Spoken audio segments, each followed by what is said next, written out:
أعوذ بالله من الشيطان الرجيم بسم الله الرحمن الرحيم الحمد لله رب العالمين والعاقبة للمتقين ولا عدوان إلا على الظالمين إله الأولين والآخرين ورب الناس أجمعين مالك الملك الواحد الأحد الفرد الصمد الذي لم يلد ولم يولد ولم يكن له كفوا أحد وأشهد أن محمدا عبده ورسوله صلوات الله وسلامه عليه وعلى آله وأصحابه ومن تبعهم بإحسان إلى يوم الدين بلغ الرسالة وأدى الأمانة ونصح الأمة وجاهد في الله حق جهاده حتى أتاه اليقين وترك أمته على مثل البيضاء ليلها كنهارها لا يزيغ عنها إلا هالك اللهم لا علم لي إلا ما علمتني وعلمني بما ينفعني وانفعني بما علمتني وزدني علما وفهما وألهقني بالصالحين رب اشرح لي صدري ويسر لي أمري واحلل عقدة من لساني يفقه قولي. İnşallah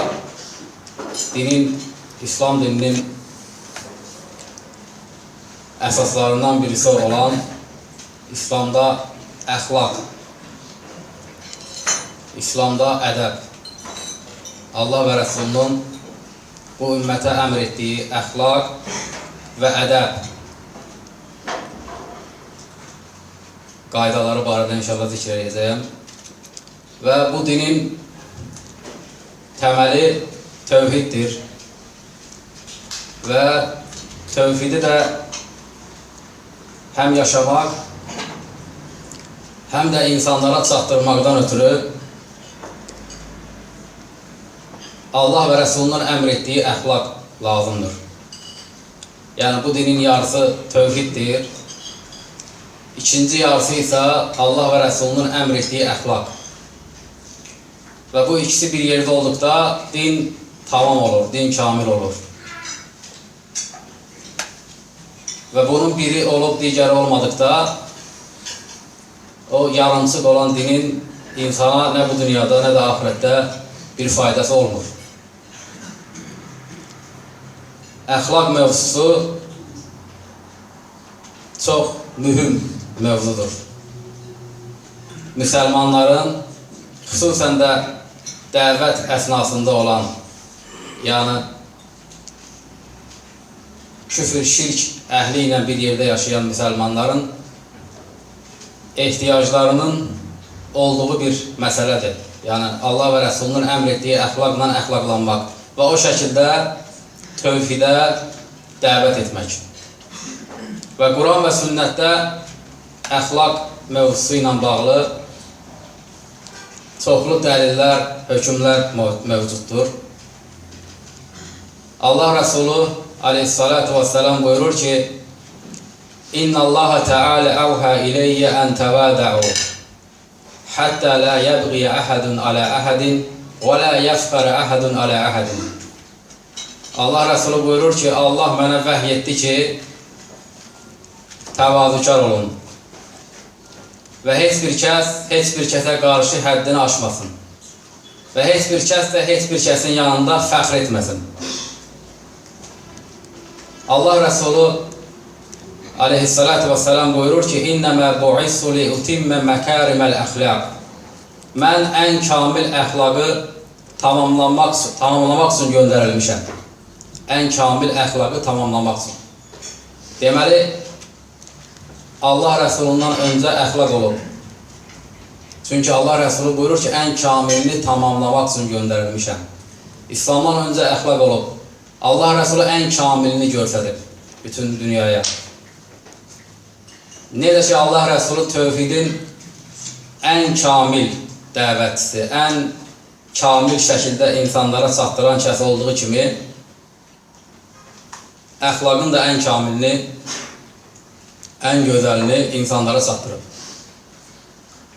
Necə ki, Allah Rəsulu buyurur, ümmətim üçün qorxduğum şirk qarışqanın qaranlıq gecədə qoyduğu ayaq izinə bənzəyir. Yəni, tövhidin qaranlıq gecədə qarışqanın ayaq izinə qədər çatdırıb Allah Rəsulü. Yəni, ən xırda hissəsinə qədər. Həmsinin tövhid kimi əxlaqın da ən kamilini Allah Rəsulü aleyhissalatu vesselam insanlara çatdırıb. Allah Rəsulü aleyhissalatu vesselam buyurur ki, İttəqilləhə heysə mə kuntə vətbi'is seyyiətəl həsənə təmhuhə və xaliqin nəsə bi xuliqin həsən. Harada olursan ol, Allahdan qorx. Və hər pis bir əməlin ardınca yaxşı bir əməl et ki, onu silsin. Və insanlarla gözəl əxlaqla müamilə et. Əmr edir Allah Rəsulü ki, insanlarla gözəl əxlaqla müamilə edin. Allah Rəsulü buyurur ki, Əkməlül müminə imanən əhsənuhum xuliqən. Ən kamil imanı olan mümin, imanı ən yaxşı, ən gözəl olan mümindir. Yəni, hədisdə gözəl əxlaqı imanın kamilliyinə səbəb olan bir şey kimi görsədir Allah Rəsulü. Başqa bir hədisdə Allah Rəsulü buyurur ki, Leysəl mümin bittə'an, vələ lə'an, vələl fəhiş, vələl bəzi. Mömin çoxlu tənə edən kəs deyil. Şəxsilər deyirlər ki, yəni qeybət edən, böhtan edən, nəmmamlıq edən. Vələ lə'an, mömin çox lənət edən kəs deyil. Vələl fəhiş, həmçinin mömin fuhuş edən kəs deyil, yəni dili ilə və əməli ilə əxlaqsızlıq edən. Vələl bəzi, həmçinin bəzi, yəni söyüş söyən. Bu dörd şey edən kəs mömin deyil. Allah Rəsulü buyurur. Sonra Allah Rəsulü başqa bir hədisdə buyurur ki, İnnə min əhəbbikum iley və əqrabikum minni məclisən yevməl qiyamə əhsənukum əxləqən. Qiyamət günü mənə ən sevimli olanlarınız və mənə ən yaxın olanlarınız, ən gözəl əxlaqı olanlarınızdır. Və innə min əbğadikum iley və əb'adikum minni məclisən yevməl qiyamə əs-sərfərun vəl-mütəşəddiqun vəl-mütəfəyhiqun. Qiyamət günü məndən ən uzaq olanlarınız və mənim ən nifrət etdiyim kəsləriniz sərsərlərinizdir və mütəşəddiq, təkəbbürlü danışanlarınızdır və mütəfəyhiq, xırdasılığa gedənlərinizdir. Baxmayaraq ki, bu insanlar müsəlmandırlar. Allah Rəsulü pis əxlaqlarına görə deyir ki, mənim nifrət etdiyim kəslərdir və məndən uzaq olan kəslərdir qiyamət günü. Sərsərlər, boşboğazlıq eləyənlər, təkəbbürlü danışanlar və xırdasılığa gedənlər. Allah Subhanahu və Teala özü Quran-ı Kərimdə öz elçisinin əxlaqını tərif edir. Qələm surəsində Allah Subhanahu və Teala buyurur ki, və innəkə lə'alə xuliqin azim. Həqiqətən sən əzəmətli əxlaq üzərindəsən. Və Allah Rəsulunun səhabələri, zövcələri Allah Rəsulunun əxlaqı ilə bağlı sirə kitablarında Peyğəmbərin ədəbi əxlaqı ilə bağlı sözlər demişlər. Sirə kitablarında bu əsərlər mövcuddur. Ayşə radiyallahu anhə buyurur ki, Allah Rəsulü barəsində ondan soruşulduqda buyurur ki, Kənə xuliquhu əl-Qur'an. Onun əxlaqı Quran idi. Yəni, Quran-ı Kərimdə Allah Subhanahu və Teala'nın pis əxlaq deyə nəhy etdiyi hər bir şeyi Allah Rəsulü tərk edib. Və gözəl əxlaq deyə tərif etdiyi hər bir Allah Subhanahu və Teala'nın sözünə əməl edib. Məsələn, Mü'minun surəsində Allah Subhanahu və Teala buyurur ki, Qad əfləhəl mü'minun. Möminlər artıq nicat tapmışdılar. Əl-ləzinəhum fi salatihim xaşi'un. Onlar o kəslərdirlər ki, namazlarında xuşuda olarlar. وَالَّذ۪ينَهُمْ عَنِ اللَّغْوِ مُعْرِدُونَ. Onlar o kəslərdir ki, lağlaqlıqdan üz döndərərlər. Yəni, əsl möminlərə Allah Subhanahu və Teala belə vəsf edir. Deməli, Allah Rəsulü bu şeyə hamıdan daha yaxşı əməl edib. Başqa bir ayətdə Loğman surəsində Allah Subhanahu və Teala buyurur ki, وَقْسِدْ فِي مَشِّكْ وَغْضُدْ مِنْ صَوْتِكْ فَإِنَّ أَنْكَرَ الْأَسْفَاتِ لَصَوْتُ الْحَمِيرِ. Yerişində orta surətdə ol və səsini aşağı sal. Həqiqətən ən pis səs uzun qulağın səsidir. Bu kimi ayətlərdə Allah subhanahu wa ta'ala bəzi ayətlərdə möminləri vəsf edir ki, məsələn, bayaq zikr etdiyim ayət, onlar lağlaqlıqdan bəridirlər, yəni üz döndərirlər. Bu birisi ayətdə isə, Loğman surəsindəki ayətdə isə möhkəm danışmağı Allah subhanahu wa ta'ala uzun qulağın səsinə bənzədir və yerişdə orta surətdə olmağı gözəl əməl kimi bildirir. Deməli, Ayşə radiyallahu anhənin dediyi ki, onun əxlaqı Quran idi. Quranda olan ən gözəl əxlaq, Allah subhanahu wa ta'ala'nın vəsf etdiyi gözəl əxlaqlar və nəhy etdiyi pis əxlaqlar, Allah Rəsulü bunları canlı həyatda yaşayıb. Ənəs bin Məlik radiyallahu anhu buyurur ki, Mə məsissu hərirən əlyənə Mə məsissu hərirən və lə dibəzən əlyənə min kəfri Rasulillah sallallahu aleyhi və səlləm. Allah Rəsulunun əlindən daha yumşaq, ipəkdən dibəz, ipəyin bir növüdür. Yəni ipəkdən də daha yumşaq. Toxunmadım. Allah Rəsulunun əlindən daha yumşaq bir şey toxunmadım. Və lə şəməmtu raihətən qattu ətyəbü min raihəti Rasulillah sallallahu aleyhi və səlləm. Və Allah Rəsulunun qoxusundan daha bir qoxu qoxulamadım, iynəmədim. Və ləqəd xədəmtu Rasulillah sallallahu aleyhi və səlləmə əşərə sinin. Və Allah Rəsuluna 10 il xidmətçilik etdim, 10 il xidmət etdim evində ona. Və mə qalə li qattu uffin. Bir dəfə də olsun mənə uff belə demədi. Və lə qalə li şeyin fəəltəhu limə fəəltəhu. Heç bir etdiyim işə mənə demədi ki, nəyə görə bunu etdim. Və lə li şeyin ləm əfəlhu ələ fəəltə kəzə. Mənə tapşırdığı şeylər hansılar ki, etməmişdim. O şeylərə görə də mənə heç vaxt demədi ki, nəyə görə filan tapşırdığım işi etmədim. Yəni, bu Ənəs bin Məlik Allah Rəsulunun evində 10 yaşından 20 yaşına qədər 10 il xidmət edib. Allah Rəsulü xidmətçisinə qarşı belə mülayim olub. Ayşə radiyallahu anhə Allah Rəsulunun əxlaqı barəsində deyir ki, Mə xuyyirə Rasulillah sallallahu aleyhi və səlləm beynə əmreyni qattu illə əxəzə əysərhumə. Allah Rəsulü hər iki işin arasında həmişə hasandını seçib. Mə ləm yəkun ismən. Əgər bu seçilən şeylər günah olmayıblarsa. Və in kənə ismən kənə əbədun nəs minhu. Əgər o iki şeyin arasında seçilən şeylər günah olan bir şey olubsa, həmən günahdan insanların içərisində ən uzaq olan olub. Və mə intəqəmə Rasulullah sallallahu aleyhi və səlləmə li nəfsihi fi şeyin qattu. Allah Rəsulü öz nəfsinə görə heç kəsdən intiqam almayıb. İllə ən tuntəhə hürmətullah fəyəntəqimu lillahi təalə. Yalnız əgər Allahın haramları işlənibsə, Allahın haramları işləndikdə isə mütləq Allah üçün intiqam alır.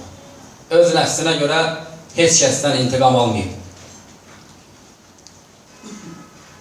Və yenə Ayşə radiyallahu anhə buyurur ki, Kənə əbğadül xuluq ileyhi əl-kəzib.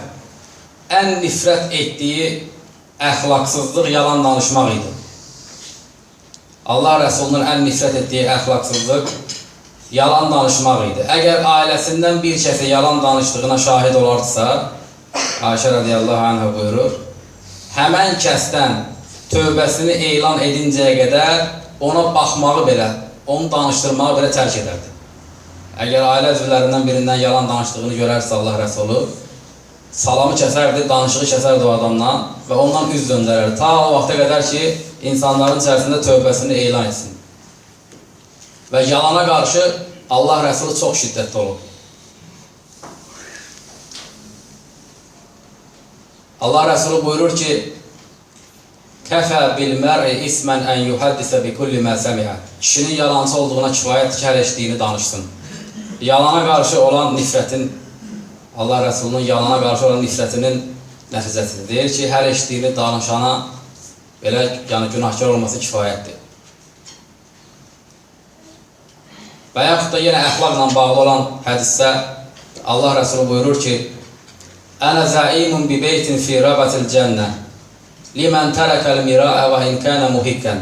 o kəs ki, haqlı olduğu halda mübahisəni tərk edir, həmən kəsə cənnətin kənarında evlə mən zamin dururam. Və bi beytin fi vasatil cənnəti limən tərikəl kədibə və inkənə məzihən. Və cənnətin ortasında o kəsə evlə zamin dururam ki, zarafatla, məzələnməklə də olmuş olsa yalan danışmır. Və bi beytin fi a'ləl cənnə limən həssənə xuliqəhu. Və cənnətin ən uca yerində evlə o kəsə zamin dururam ki, öz əxlaqını yaxşılaşdırır. Və Allah Rəsulu bu məsələdə nümunə olub, söz verib əməl etmək, yalan danışmamaq məsələlərində. Allah Rəsulunun oğulluğu Zeyd ibn Harisə radiyallahu anhu buyurur ki, Allah Rəsulu Peyğəmbərlikdən öncə, Məkkədə Peyğəmbərlikdən öncə bir dəfə də olsun yalan danışmayıb. Peyğəmbərlikdən öncə. Və Allah Rəsulu Peyğəmbərlikdən öncə heç vaxt şərab içməyib. Və Allah Rəsulu Peyğəmbərlikdən öncə oğulluğunun dediyinə görə Məkkədəki bütlərə kəsilən ətdən heç vaxt yeməyib. Və oğulluğu deyir ki, Allah Rəsulunun Məkkədə həramın həyətində olan bütlərin heç birinə əli belə dəyməyib, əli toxunmayıb. 3 dəfə deyir, mənim əlim toxunub, Zeyd ibn Səbitə deyir ki, 3 dəfə əlim toxunub, Məkkənin Məscid-ül Həramın həyətində gəzəndə, əlim deyir, bütə dəydi, məni gördü Allah Rəsulu, qəzəbləndi və məni deyir, şiddətli şəkildə danladı ki, əlimi vurma. Və ondan sonra heç vaxt əlimi vurmadım, deyir. Və yanında, deyir, Lata, Mənata, Üzzəyə and içəndə şiddətli şəkildə qəzəblənirdi, səbr edə bilmirdi, dözə bilmirdi. Peyğəmbərlikdən öncə. Xəndək döyüşündə Allah Rəsulu ki, müşriklərin qurduğu, Əbu Əmr Ər-Rahibin qurduğu xəndəqə düşür. Müşriklər elə bilirlər ki, Allah Rəsulu artıq öldü və çəkilirlər geri, qışqırırlar ki, öldü artıq Muhammed. Və Peyğəmbər s.ə.v xəndəyin içərisindən çıxır. Əli bin Əbu Talib əlini uzadır. Peyğəmbər s.ə.v xəndəyin içərisindən çıxır və Ömər bin Xəttaba deyir ki, möhkəm səslə qışqır, deyirən ki, sağdır. Ömər radiyallahu anh qışqırır ki, sağdır və sizə eşidir. Əbu Süfyan deyir ki, yalan deyirsiniz. Peyğəmbər s.ə.v deyir ki, get söhbət elə Əbu Süfyanla. Ömər bin Xəttab radiyallahu anh müsəlmanların səfindən çıxır, gedir müşriklər tərəfə. Gedir Əbu Süfyanla söhbət edir, deyir ki, sağdır və belə ikisi öz aralarında razılaşırlar ki, gələn il bu vaxtı burada yenə görüşək. Və Ömər bin Xəttab radiyallahu anhu gəlir Peyğəmbər s.ə.və çatdırır ki, Əbu Süfyanla danışdım ki, gələn il bu vaxtı burada yeni görüşəcək. Və üstündən bir il keçir, Allah Rəsulu həmən günü yadında saxlayır. Həmən gün olanda öz zirehini geyinir və qılıncını götürür, gəlir həmən yerdə uzun bir müddət durur, gözləyir. Söz verdiyinə görə. İnsanların çoxsunu yadından çıxmışdı, ancaq Allah Rəsulu Əbu Süfyana verdiyi sözü tutur, gəlir orada durur, gözləyir. Söz verdiyinə görə. Və söz vermək, əmanət, əhd məsələlərində, yalan məsələlərində Allah Rəsulu çox şiddətli olub və ondan nümunə götürməlidir bütün müsəlmanlar. Həyatına tətbiq eləməlidir. Din tək tövhiddən ibarət deyil. Allah Rəsulu buyurur ki, Lə imənə limən lə əmanətə ləhu. Əmanəti olmayan adamın imanı yoxdur. Və lə dinə limən lə əhdə ləhu. Əhdi olmayan adamınsa dini yoxdur. Allah subhanahu wa ta'ala ayətdə buyurur Ənfal surəsində, Yə eyyuhəl-ləzīnə əmənu Lə təxunullaha və rasulə və təxunu əmanətikum və əntum tə'ləmun. Ey iman gətirənlər, Allaha və Rəsuluna xəyanət etməyin və öz aranızda olan əmanətlərinizə də xəyanət etməyin. Bildiyiniz halda öz aranızda olan əmanətlərinizə də xəyanət etməyin. Allah subhanahu wa ta'ala bu ayətdə özünə və Rəsuluna olan xəyanətlə bərabər iman gətirənlərin öz aralarında olan əmanətləri də qeyd edərək buyurur ki, öz aranızda olan əmanətlərə də xəyanət etməyin. Yenə Allah Rəsulu əxlaqla bağlı olan hədisdə buyurur ki, İnnəl mu'min la yudriku bi husni xuluqihi dərəcətə saim vəl qaim. Mömin, gözəl əxlaqı olan mömin, gözəl əxlaqda olması ilə gündüzlər oruç tutan, gecələr daim namaz qılan kimidir.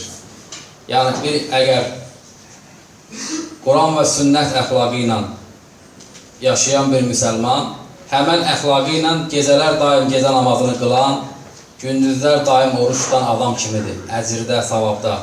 Yəni, gecə namazının fəziləti ilə, savabı ilə bağlı çoxlu dəlillər var. Orucun fəziləti ilə, əcri ilə bağlı çoxlu dəlillər var. İnsan gözəl əxlaqda olması ilə bu iki şeyi əldə edir.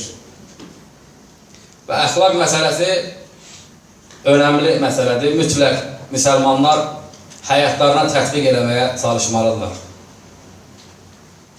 Yəni, bunsuz Allah Rəsulunun əxlaqını insanlara çatdırıb göstərməmiş həmən dəvət Allah tərəfindən bərəkət qazanmaz. Yəni, dinin yarısı tövhiddir, yarısı isə əxlaq. Yəni, onu insanlara necə çatdırmaq.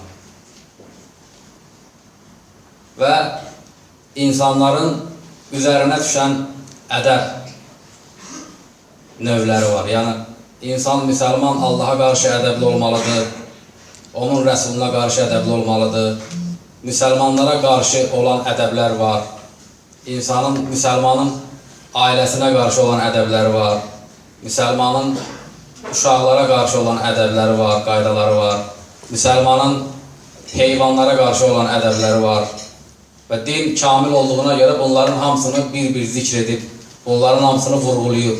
Birinci, insanın Allaha qarşı ədəbli olmasıdır. Yəni, Allah səni yaradıb, sənə ruzu verir.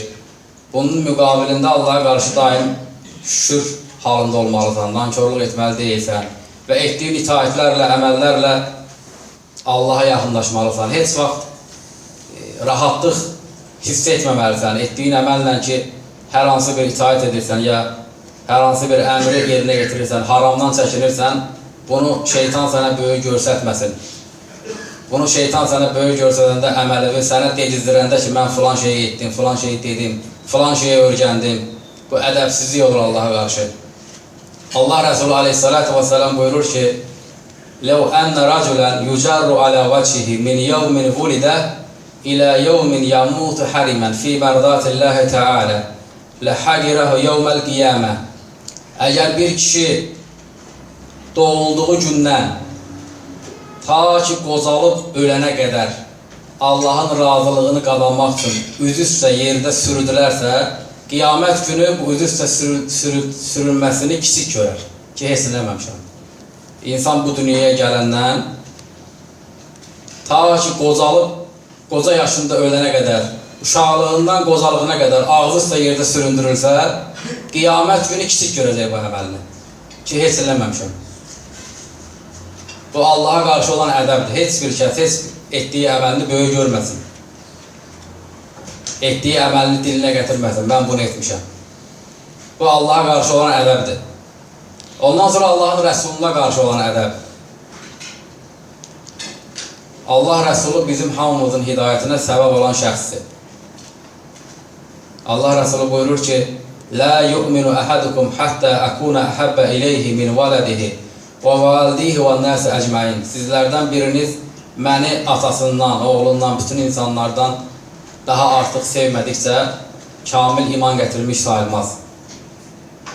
Sonra müsəlmanlara qarşı ədəb.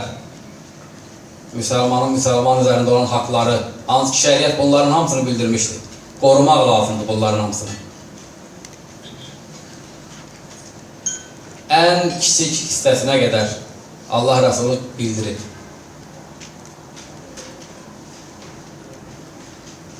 Əl-muslimu mən səliməl muslimuna min lisanihi və yədihi.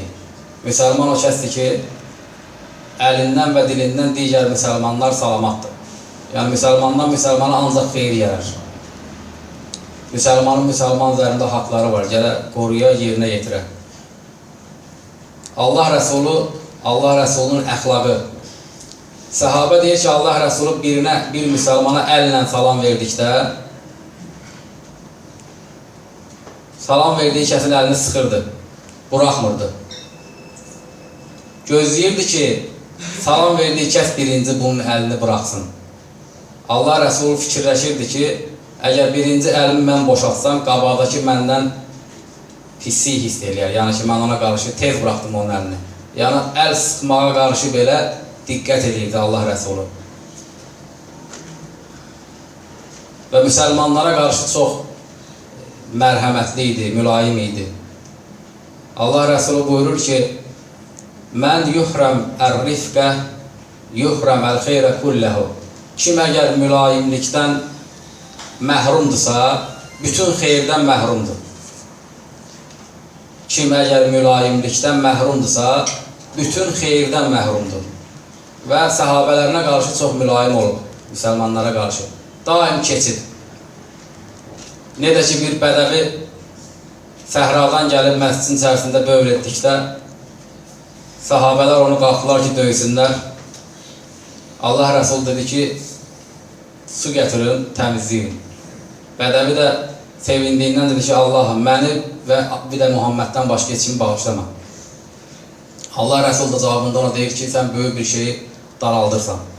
Yəni, insanlara qarşı mülayim olub Allah Rəsulü. Müsəlmanlara qarşı mülayim olub. Sonra müsəlmanların ədəblərindən ailələrinə qarşı, qadınlara qarşı şəriətin əmr etdiyi şəkildə davranmaq. Allah Subhanahu wa Ta'ala Quran-ı Kərimdə buyurur ki, وَعَاشِرُهُنَّ بِالْمَعْرُوفِ Onlarla, yəni qadınlarla gözəl rəftar edin, gözəl şəkildə rəftar edin. Əmrdir Allah Subhanahu wa Ta'ala.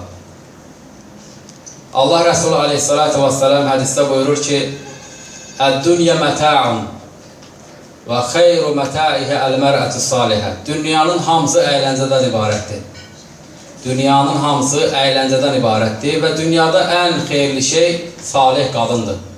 Qadına qiymət verir Allah Rəsulü ki, dünyada ən xeyirli şey salih qadındır. Və sonra başqa bir hədisdə Allah Rəsulü buyurur ki, Lə yəfrəq mu'minun mu'minətən İn kərihə minhə xuliqən radiyyə minhə əxən. Mömin kişi, mömin qadına heç vaxt nifrət etməsin. Əgər onun bir əxlaqından xoşu gəlməsə, başqa əxlaqından xoşu gələcək. Və vida xütbəsində Allah Rəsulü vida həccində verdiyi məşhur xütbədə buyurur ki, وَاسْتَفْسُوا بِالنِّسَاءِ خَيْرًا فَإِنَّمَا هُنَّ عَوَانٍ عِنْدَكُمْ Qadınlarla gözəl rəftar edin. Onlar sizin yanınızda olan əmanətlərdir. Qadına qarşı Allah Rəsulü sünnətdə qadının haqqının qorunmasına dair çoxlu sözlər deyib Allah Rəsulü. Yəni onlarla gözəl rəftar edin. Onlara qarşı hədd aşmayın, onlar əmanətdir və s. Yəni, müsəlmanlar gələ bugün bu şeylərə əməl edələr. Allah Rəsulunun əmirlərinə, tövsiyələrinə, ailə ilə bağlı, uşaqla bağlı əməl edələr. Bugün müsəlmanların əksəriyyətində bu problemlər, ailə problemləri var. Qadının xislətindədir xətəkarlıq, yəni qadının etdiyi səhv kişiyə nisbətən daha çoxdur. Biraz səhv olan kimi, qadın biraz səhv edən kimi kişi səbr etmir. Dərhal boşuyur, qaçır. Və başlayır səhabə qadınların həyatından sisatlar gətirir. Qadına ki, səhabə qadınlar belə olur, səhabə qadın belə əməl edir. Gərək kişilər də səhabələrin kişiləri kimi olan, yəni səhabə qadına sisat gətirən kişi gərək özü səhabə kişi kimi olsun ki, səhabələr kimi kişi olsun ki, səhabələrin qadınlarının əməllərindən öz zövcəsinə sisat gətirsin. Yəni, özünün halı bərbad halda olduğu vəziyyətdə, yəni doğru dürüst kişi kimi yaşamadığı halda səhabə qadınlardan sisat gətirir və sonunda gəlir qadına qarşı haqsızlıq ortaya çıxır. Allah Rəsulü vasitəsini, yolunu 14 əsr bundan qabaq bildirib. Deyir ki, kişi mömin qadına nifrət etməsin. Bir şeyindən xoşu gəlməsə, bir əxlaqından, o birisindən xoşu gələcək. Qadınlarla da bağlı şəriətin bildirdiyi ədəblər, əxlaqlar var. Əxlaq qaydaları var. Uşaqlarla bağlı Allah Rəsulü uşaqlara qarşı olan İslamın mövqeyi əməli ilə, sözü ilə bildirib. Əbu Hüreyra radiyallahu anhu buyurur ki, Qabbələn Nəbi sallallahu aleyhi və səlləm Əl-Həsən bin Ali radiyallahu anhuma və indahu Əl-Əqra İbn Həbis. Peyğəmbər sallallahu aleyhi və səlləm Həsən ibn Ali radiyallahu anhumanı öpür. Əl-Əqra bin Həbis adında sahabə də bunu görür. Deyir ki, ya Rasulallah, ey Allahın Rəsulü, İnnə li əşərətun minəl vələd, mə qəbbəltu minhum əhəd. 10 dənə oğlum var, deyir, ey Allahın Rəsulü, hələ indiyə qədər heç birini öpməmişəm. Fənəzərə iləyhi Rasulullah sallallahu aleyhi və səlləm fəqal. Peyğəmbər sallallahu aleyhi və səlləm həmən sahabəyə tərəf üzrünü çevir, dedi ki, mən lə yərhəm lə yurhəm. Kim ki rəhm etmir, ona da rəhm olunmayacaq. Kim ki rəhm etmir, ona da rəhm olunmayacaq. Yəni Allah Rəsulü burada uşağı, nəvəsini öpməyi rəhmət adlandırdı. Uşağa qarşı olan qayğını. Allah Rəsulü heyvanlara qarşı belə öz ədəbini göstərib bütün dünyaya. Allah Rəsulü üzünə dağ vurulmuş, üzünə damğa vurulmuş uzun qulağı görəndə deyir, Allah bunu edənə lənət eləsin. Qadağa edir. Allah Rəsulü döyüşlərin birində səhabələri ilə gedəndə qabaqlarına bir dişi it çıxır, balalayıb və balaları süd əmir analarından. Və Allah Rəsulü fikirləşir ki, atların, dəvələrin əyaqın altında qalar. Bir səhabəni ayırır, deyir ki, dur bu itin qabağında, ta ki bütün hamı kesib gedəndən sonra arxadan qoşularsan bir də. İtə də qarşı ədəbli olur.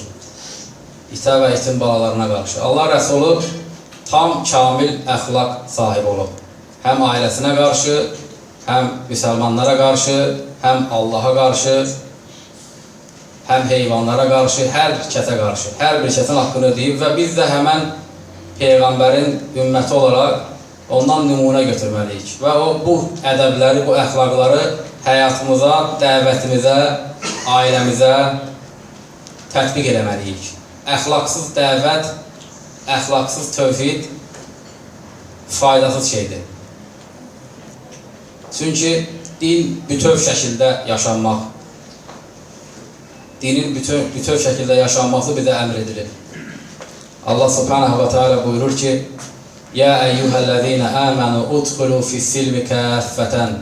Ey iman gətirənlər, İslama bütövlüklə daxil olun. Yəni yarımçıq yox, tam vaciblər, haramlar, halallar, müstəhəblər, məkruhlar, əxlaqı, ədəbi, hamısı bir yerdə yaşanmalıdır və bu bir yerdə yaşandığı müddətcə insanlara fayda verir, həm bu dünyada, həm axirətdə.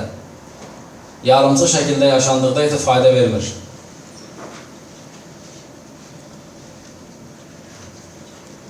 Allah Rəsulunun əxlaqından daim nümunə götürülməlidir. Hər bir işində, hər bir əməlində. Bir kişi Allah Rəsuluna deyir ki, əvsini, mənə tövsiyə et. Allah Rəsulü buyurur ki, lə təğdəb, qəzəblənmə. Kişi yenə təkrar edir ki, mənə tövsiyə et. Allah Rəsulü daim ona təkrar edir ki, lə təğdəb, qəzəblənmə.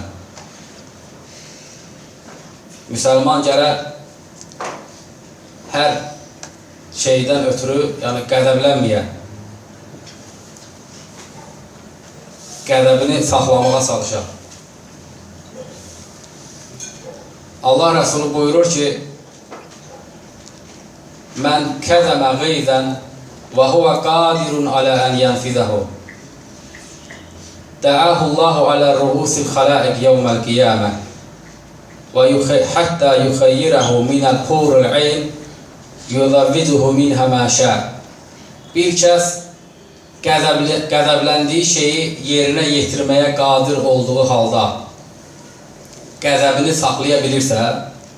saxlayırsa, qiyamət günü Allah subhanahu wa ta'ala həmən kəsi, həmən kişini bütün məxluqatın önünə çağırar və ona huriləri göstərər və deyər, istədiyini seç, evlən. Bu dünyada kim Allah üçün qəzəbləndiyi şeyi yerinə yetirməyə qadir olduğu halda dayanarsa, qəzəbini Allah üçün saxlayarsa, Allah Subhanahu taala qiyamət günü bu hədisə görə, bu əməlinə görə ona huru verər. Bütün məxluqatın gözünün qabağında huriləri görsədər, deyər ki, birini seç, evlən.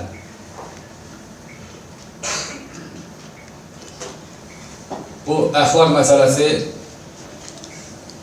çox mühüm məsələdir. Bunu zikr etməkdə məqsədim odur ki, inşallah bunu eşidib nəticə çıxardasınız və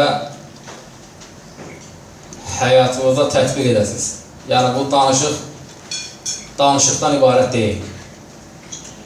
Yəni burada danışıldı, ancaq sabah yenə həyatda hamı öz bildiyi şəkildə, özünün fikirləşdiyi ədəblə, özünə xoş gələn əxlaqla yaşamaq caiz deyil, doğru deyil. Eşidilən şeylərdən nəticə çıxarmaq lazımdır, əməl etmək lazımdır. Yəni danışılan şeylər, bizim bu şeyləri danışmaqda məqsədimiz sadəcə olaraq zikr olsun, savab qazanmaq deyil. Məqsədimiz budur ki, insanlar düzəlsin. Bu gün olan səhvlər, bu gün olan xətalar, bu gün olan əxlaqsızlıqlar, ədəbsizliklər və s. olmasın sonra. Əgər danışmaqda bu şeyləri çatdırmaqda nə isə bir kiçik də olsa haqqımız varsa, danışılandan sonra bunlar əgər qulaq ardına vurulursa, biz də bu şeylərin danışdığımıza görə heç bir kəsə halallığını vermirik. Yəni, danışıram ki, əməl edilsin.